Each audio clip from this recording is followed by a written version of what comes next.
নমস্কাৰ এই মুহূৰ্তত আহি পৰিছে ৰাতিপুৱাৰ কেইবাটাও বিগ ব্ৰেকিং নিউজ। আজি হৈছে 5 ফেব্ৰুৱাৰী। নৱবৰ্ষৰ দিনতে কোটি কোটি কৃষকৰ বাবে অত্যন্ত ভাল খবৰ।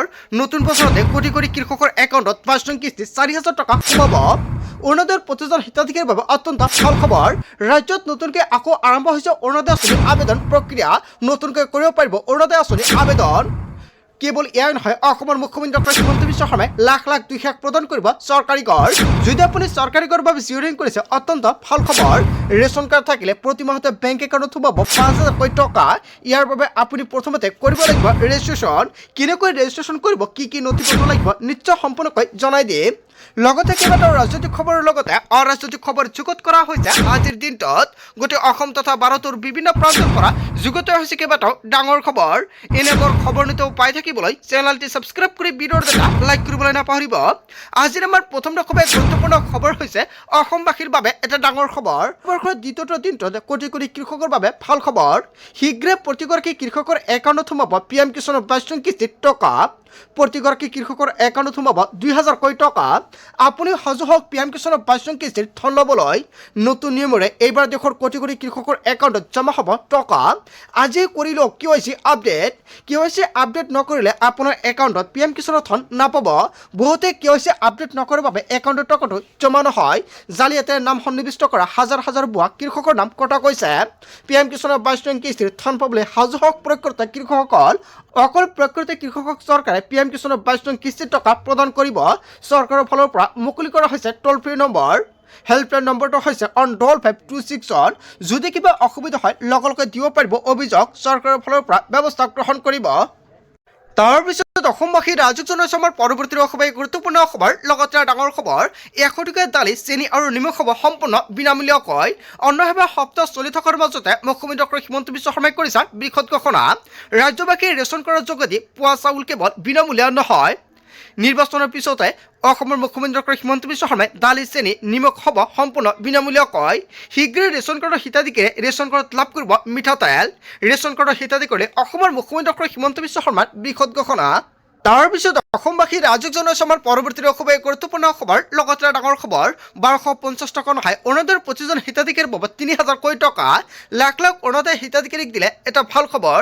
প্ৰতি মাহতে ৩,০০০ টকা পাব আৰু কোনে কোনে লাভ কৰিব, কেইবাটাও গুৰুত্বপূৰ্ণ সিদ্ধান্ত গ্ৰহণ কৰিছে। ২৬ চৰকাৰ গঠন কৰি দিয়া হ'ব এই ধনৰাশি। ডাঙৰ ঘোষণা কৰিছে ৰাইজৰ দলৰ সভাপতি অখিল গগৈ। আমি চৰকাৰলৈ আহিলে অৰুণোদয় আঁচনি ৩,০০০ টকা দিম। আমাৰ চৰকাৰ আহিলে সকলোৱে এই আঁচনি পাব। অৰুণোদয় আঁচনি এখন ধাৰাবাহিক আঁচনি। বিহাৰৰ মডেললৈ ২৬ত ইলেকশ্যন খেলিব বিচাৰিছে বিজেপিয়ে। বিৰোধী মিত্ৰজোঁটলৈ ভয় খাইছে বিজেপি। চৰকাৰে যিমান ধন দিয়ে লৈ থাকক হিতাধিকাৰীয়ে। অসমৰ প্ৰত্যেকগৰাকী মহিলাকে অৰুণোদয় দিয়ক। বৃদ্ধ পেঞ্চন, বিধৱা পেঞ্চন, দিব্যাংগ পেঞ্চন ৪,০০০ টকা কৰক। চাকৰি কৰা মহিলাকো ৮,০০০ টকা দিয়ক হিমন্ত বিশ্ব শৰ্মাই চৰকাৰে, দাবী জনালে বিধায়ক অখিল গগৈয়ে। হয়, এনেকুৱাকৈ কেইবাটাও বিষয়ত মন্তব্য কৰিছে। তাৰপিছত অসমবাসী ৰাজক জনাইছে আমাৰ পৰৱৰ্তী খুবেই গুৰুত্বপূৰ্ণ খবৰ। লগতে ডাঙৰ খবৰ, মিয়া অসমত থাকিব নোৱাৰা পৰিৱেশ সৃষ্টি কৰিব লাগে। অসমৰ মুখ্যমন্ত্ৰী ডক্টৰ হিমন্ত বিশ্ব শৰ্মাই পুনৰ মিয়াক লৈ বিস্ফোৰক মন্তব্য কৰিছে। মাটি নিদিব, গাড়ী নিদিব, ৰিক্সা নিদিব, ঠেলা নিদিব মিয়াসকলক। তেতিয়াহে বাংলাদেশী নিজে অসম এৰি বাংলাদেশ যাব। প্ৰত্যেক দিনে অসমৰ পৰা ২০ৰ পৰা ২৫টা বাংলাদেশী কৈ আছে। ৰিক্সাত উঠাৰ আগতে চাই লওক কাৰ ৰিক্সা। ১.৫ লাখ বিঘা মাটি খালী কৰা হ'ল। মিয়াক আশ্ৰয় নিদিব যদি বাংলাদেশী হয়। মিয়া আৰু মুছলমানৰ মাজত পাৰ্থক্য বুজিব প্ৰথমতে। মিয়া বুলি মুছলমানক অত্যাচাৰ নকৰিব, মুছলমান বুলি মিয়াক ৰক্ষণাবেক্ষণ নিদিব। অবৈধ মিয়াৰ বিৰুদ্ধে কঠোৰ অসমৰ মুখ্যমন্ত্ৰী ডক্টৰ হিমন্ত বিশ্ব শৰ্মাই। হয়, অসমৰ মুখ্যমন্ত্ৰী ডক্টৰ হিমন্ত বিশ্ব শৰ্মাই মিয়াক লৈ ৰাজ্যজুৰি ডাঙৰ প্ৰতিক্ৰিয়া সৃষ্টি কৰিছে। ইয়াক লৈ জনতাই কি ক'ব? যদি জনতাৰ কিবা মন্তব্য কৰিবলগা থাকে আপোনালোকৰ মন্তব্যটো নিশ্চয় কমেণ্ট কৰি জনাই দিব। তাৰপিছত অসমবাসী ৰাজক জনাইছে আমাৰ পৰৱৰ্তী খুবেই গুৰুত্বপূৰ্ণ খবৰ। লগতে ডাঙৰ খবৰ, অখিল গগৈ হৈছে RSSৰ দালাল। নিজৰ সমষ্টিতে কিয় মিয়াক সুৰক্ষিত দিব পৰা নাই অখিল গগৈয়ে? কিয় নিজ সমষ্টিত এশাৰো মিয়াৰ হৈ মাত মতা নাই অখিল গগৈয়ে? অখিল গগৈয়ে কেৱল দেখুৱাই মিয়াৰ ত্ৰাণকৰ্তা বুলি। মুছলমানসকলে অখিল গগৈৰ লগত হাত মিলাবলৈ লাজ পাব লাগে।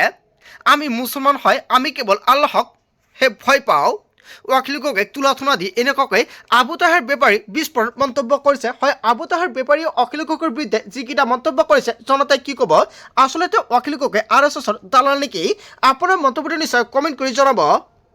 তাৰ পিছত অসমবাসী ৰাজুক জনাইছে আমাৰ পৰৱৰ্তী অসমৰ গুৰুত্বপূৰ্ণ খবৰ লগতে ডাঙৰ খবৰ মুখ্যমন্ত্ৰী হিমন্ত বিশ্ব শৰ্মাৰ সৈতে একেলগে বিধায়ক অখিল গগৈ হাতত গামোচা লৈ মুখ্যমন্ত্ৰী হ'বলৈ আহিল অখিল গগৈয়ে মুখ্যমন্ত্ৰীক গামোচা পিন্ধাই সন্মান জনালে অখিল গগৈয়ে মুখ্যমন্ত্ৰী হিমন্ত বিশ্ব শৰ্মাৰ সৈতে হাঁহি হাঁহি ফটো উঠিছে অখিল গগৈয়ে মুখ্যমন্ত্ৰী হিমন্ত বিশ্ব শৰ্মাৰ সৈতে বাৰ্তালাপ অখিল গগৈৰ মুখ্যমন্ত্ৰীৰ সৈতে লাখপতি বাইদেউৰ চেক বিতৰণ অখিল গগৈৰ মুখ্যমন্ত্ৰী হিমন্ত বিশ্ব শৰ্মাৰ সৈতে একেলগে বিধায়ক অখিল গগৈক দেখা গ'ল হয় আপোনাৰ সমষ্টিত এতিয়ালৈকে আত্মীয়কৰে 10,000 টকা পোৱা নাই নেকি তেনে ক্ষেত্ৰত আপোনাৰ সমষ্টিৰ নামটো কি কমেণ্ট কৰি জনাই দিয়ক অতি শীঘ্ৰে আপোনাৰ সমষ্টিত 10,000 টকাৰ চেক পাব তাৰ পিছত অসমবাসী ৰাজুক জনাইছে আমাৰ পৰৱৰ্তী অসমৰ গুৰুত্বপূৰ্ণ খবৰ লগতে ডাঙৰ খবৰ ক'তো লুকাই থাকিব নোৱাৰিব ইন্নুছ তামুলীক বিচাৰি আৰম্ভ হৈছে আৰক্ষীৰ অভিযান যিকোনো মুহূৰ্তত গ্ৰেপ্তাৰ হ'ব পাৰে ইন্নুছ তামুলী থানাই থানাই ইন্নুছৰ বিৰুদ্ধে গোচৰ ৰুজু দিছপুৰৰ পৰা শিৱসাগৰলৈকে গোচৰ ৰুজু ইন্নুছৰ দিছপুৰ থানাত অসমীয়া যুৱ মঞ্চৰ এজাহাৰ দাখিল